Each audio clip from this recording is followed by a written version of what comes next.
आप भी इसी लायनेस की तरह हो। आपके सामने भी आपकी जिंदगी बहुत सारी अपॉर्चुनिटीज देती जा रही है। कुछ अपॉर्चुनिटीज बड़ी है, कुछ अपॉर्चुनिटीज छोटी है। आप सोच रहे हो हाँ आपको करना है, हाँ आपको आगे बढ़ना है, हाँ आपको लाइफ में चेंज लाना है, पर बैठ गए ऐसे ही बैठ जाओगे तो कैसे होगा। अगर आपको जिंदगी में चेंज लाना है तो आपको उठना पड़ेगा, कुछ करना पड़ेगा। अगर ऐसे ही देखते जाओगे तो देखते ही रह जाओगे। अगर कुछ करना है, आपकी जिंदगी में चेंज लाना है, आगे बढ़ना है, तो कूद जाओ मेरे दोस्त। देखो मत, आर या पार कर दो। अगर जिद नहीं लाओगे तो आगे कैसे बढ़ोगे।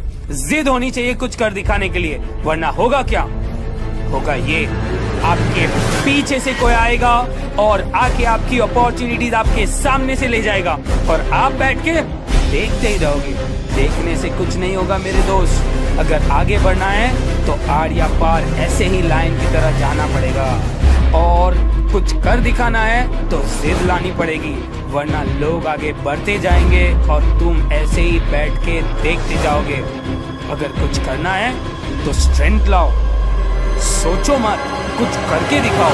अगर बैठे रहोगे कि मेरे पास ये नहीं है, मेरे पास वो नहीं है, मेरे पास तो कैपिटल नहीं है बिजनेस स्टार्ट करने के लिए, मैं तो पढ़ाई में बहुत वीक हूँ, मैं पढ़ाई में कुछ नहीं कर सकता, तो क्या करोगे आप ऐसे ही सोचते रहोगे तो कुछ नहीं कर पाओगे।